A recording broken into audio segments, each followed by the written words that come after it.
پچھلے دنوں عاشقان رسول کی مدنی تحریک دعوت اسلامی کے تحت وفاقی دارالحکومت اسلام آباد کے سیکٹر G6 میں مجلس نشر و اشاعت کے تحت مدنی حلقے کا انعقاد کیا گیا۔ دعوت اسلامی کی مرکزی مجلس شورا کے رکن مولانا عبدالحبیب اتاری نے اس مدنی حلقے میں شرکت فرمائی اور شرکاء کو مدنی پھولوں سے نوازا۔ اس مدنی حلقے میں پرنٹ اور الیکٹرانک میڈیا سے وابستہ افراد نے شرکت کی اور رکن شورا مولانا عبدالحبیب اتاری کے مدنی پھولوں سے فیض پایا۔ مدنی حلقے میں شریک افراد کو دعوت اسلامی کی عالمی سطح پر ہونے والی خدمات سے بھی آگاہ کیا گیا۔ رکن شورا حاجی وقال المدینہ اتاری بھی اس مدنی حلقے میں شریک تھے۔ رکن شورا مولانا عبدالحبیب اتاری نے شرکاء کو نماز اور قرآن کی اہمیت کے ضمن میں مدنی پھول عطا فرمائے۔ قرآن میں کتنی رحمتیں ہیں کہ ایک شخص آیا کہ حضور میرے گلے میں درد ہے، نبی پاک نے فرمایا قرآن پڑھو۔ ایک آیا حضور میرے سینے میں درد ہے، کہا قرآن پڑھو، کیونکہ قرآن بہترین دوا ہے، قرآن شفا ہے، قرآن رحمت ہے، قرآن کی افضل ترین ہونے کے لیے یہی کافی ہے کہ یہ کلام اللہ ہے۔ مدنی حلقے کے اختتام پر صلاۃ و سلام بھی پڑھا گیا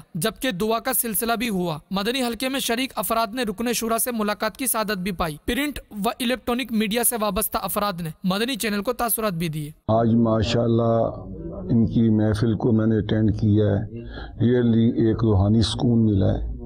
اللہ پاک ان لوگوں کو جو کام کر رہے ہیں ان کے اندر خیر و برکت عطا فرمائے۔ مدنی چینل آپ کا اپنا چینل ہے، آپ اس چینل کو دیکھیں اور اس سے کچھ سیکھیں۔ اس طرح کی محفل دعوت اسلامی کا ایک بہت وسیع ادارہ ہے جس میں بے شمار پروگرام جو ہے وہ ان کے ترتیب پاتے ہیں اور لوگ اس سے فائدہ اٹھا رہے ہیں، جس میں بچے بھی ہیں، اسپیشل پرسن بھی ہیں، خواتین بھی ہیں، بڑے بھی ہیں، بزرگ بھی ہیں، جس میں قرآن پاک کی تعلیم، ان کے مخارج کی ادائیگی اور اس طرح کے اور بے شمار 100 سے زیادہ ان کے پروگرام ہیں، جسے سن کر بہت ہی دلی سکون ملا اور اتنے لیول پر یہ اچھا کام ہو رہا ہے، انٹرنیشنل لیول پر بھی اور نیشنل لیول پر بھی۔ میں سمجھتا ہوں کہ یہ بہت بڑا کام ہے اور ہمیں ان کے ساتھ بھرپور تعاون کرنا